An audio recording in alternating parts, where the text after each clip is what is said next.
ओम नमो नारायण भक्तगणों। भाद्रपद मास की शुक्ल पक्ष की चतुर्थी से शुरू होकर गणेश उत्सव पूरे 10 दिन तक बड़ी ही धूमधाम से मनाया जाता है। 28 सितंबर 2023 को अनंत चतुर्दशी है, अर्थात गणेश पूजा का विसर्जन। अनंत चतुर्दशी को भी हम बड़ी धूमधाम से मनाते हैं। इसके ऊपर भी एक कथा है।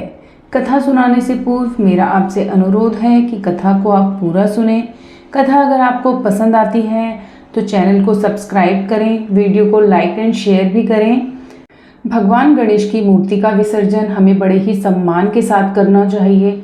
उनकी मूर्तियों को हमें जहाँ तहाँ नहीं फेंकना चाहिए। इस बात का हमें खास ख्याल रखना चाहिए कि वो किसी के पैरों में ना आए, क्योंकि जितनी ही खुशी से हम अपनी इच्छाओं को पूर्ण करने के लिए उनका आगमन करते हैं, उनका स्वागत करते हैं, अपनी इच्छाओं की पूर्ति के बाद, उनके उत्सव के बाद हमें उतने ही सम्मान के साथ उनको विदाई भी देनी चाहिए। तो कथा इस प्रकार है। एक बार महाराज युधिष्ठिर ने राजसूय यज्ञ किया। उस समय यज्ञ मंडप का निर्माण सुंदर तो था ही, अद्भुत भी था। वह यज्ञ मंडप इतना मनोरम था कि जल व थल की विभिन्नता प्रतीत ही नहीं होती थी। जल में स्थल तथा स्थल में जल की भ्रांति प्रतीत होती थी। बहुत सावधानी करने पर भी बहुत से व्यक्ति उस अद्भुत मंडप में धोखा खा जाते थे। एक बार कहीं से टहलते टहलते दुर्योधन भी उस यज्ञ मंडप में आ गए और एक तालाब को स्थल समझकर उसमें गिर पड़े। द्रौपदी ने यह देखकर उनकी हंसी उड़ाई और उन्हें अंधे का पुत्र अंधा कहकर उनका उपहास किया। इससे दुर्योधन को बहुत क्रोध आया और वो इस बात से बहुत चिढ़ गए। यह बात उनके हृदय में बाण के समान लग गई। उनके मन में द्वेष उत्पन्न हो गया और उसने पांडवों से बदला लेने की ठान ली। उनके मस्तिष्क में उस समय अपमान का बदला लेने के लिए विचार उपजने लगे। उसने बदला लेने के लिए पांडवों को ध्रुव क्रीड़ा में हराकर उस अपमान का बदला लेने की सोची। उसने पांडवों को जुए में पराजित कर दिया। पराजित होने पर प्रतिज्ञानुसार पांडवों को 12 वर्ष के लिए वनवास भोगना पड़ा। वन में रहते हुए पांडव अनेक कष्ट सहते रहे।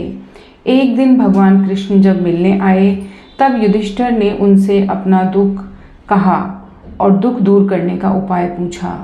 तब श्री कृष्ण ने कहा, हे युधिष्ठिर, तुम विधि पूर्वक अनंत भगवान का व्रत करो। इससे तुम्हारा सारा संकट दूर हो जाएगा और तुम्हारा खोया हुआ राज्य भी पुनः प्राप्त हो जाएगा। इस संदर्भ में श्री कृष्ण ने उन्हें एक कथा सुनाई। प्राचीन काल में सुमंत नाम का एक नेक तपस्वी ब्राह्मण रहता था। उसकी पत्नी का नाम दीक्षा था। उसकी एक परम सुंदरी, धर्मपरायण तथा ज्योतिर्मयी कन्या भी थी जिसका नाम सुशीला था। सुशीला जब बड़ी हुई तो उसकी माता दीक्षा की मृत्यु हो गई। पत्नी के मरने के बाद सुमंत ने कर्कशा नामक स्त्री से दूसरा विवाह कर लिया। सुशीला का विवाह ब्राह्मण सुमंत ने कौंडिन्य ऋषि के साथ कर दिया। विदाई में कुछ देने की बात पर कर्कशा ने दामाद को कुछ ईंटें और पत्थरों के टुकड़े बांध कर दे दिए। कौंडिन्य ऋषि दुखी हो अपनी पत्नी को लेकर अपने आश्रम की ओर चल दिए, परंतु रास्ते में ही रात हो गई। वे नदी तट पर संध्या करने लगे। सुशीला ने देखा वहां पर बहुत सी स्त्रियां सुंदर वस्त्र धारण कर किसी देवता की पूजा कर रही थी। सुशीला के पूछने पर उन्होंने विधि पूर्वक अनंत व्रत की महत्ता बताई। सुशीला ने वही उस व्रत का अनुष्ठान किया और 14 गांठों वाला डोरा हाथ में बांधकर ऋषि कौंडिल्य के पास आ गई। कौंडिल्य ने सुशीला से डोरे के बारे में पूछा तो उसने सारी बात उन्हें बता दी। उन्होंने डोरे को तोड़कर अग्नि में डाल दिया। इससे भगवान अनंत जी का अपमान हुआ। परिणामतः ऋषि कौंडिल्य दुखी रहने लगे। उनकी सारी संपत्ति नष्ट हो गई। इस दरिद्रता का उन्होंने अपनी पत्नी से कारण पूछा तो सुशीला ने अनंत भगवान का डोरा जलाने की बात कही। पश्चाताप करते हुए ऋषि कौंडिल्य अनंत डोरे की प्राप्ति के लिए वन में चले गए।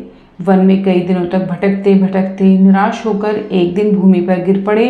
तब अनंत भगवान प्रकट होकर बोले, हे कौंडिन्य, तुमने मेरा तिरस्कार किया था, उसी से तुम्हें इतना कष्ट भोगना पड़ा।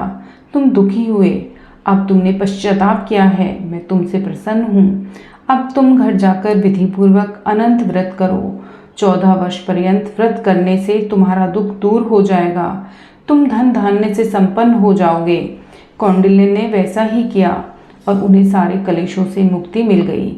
श्री कृष्ण की आज्ञा से युधिष्ठिर ने भी अनंत भगवान का व्रत किया, जिसके प्रभाव से पांडव महाभारत के युद्ध में विजयी हुए तथा चिरकाल तक राज्य करते रहे। धन्यवाद दोस्तों।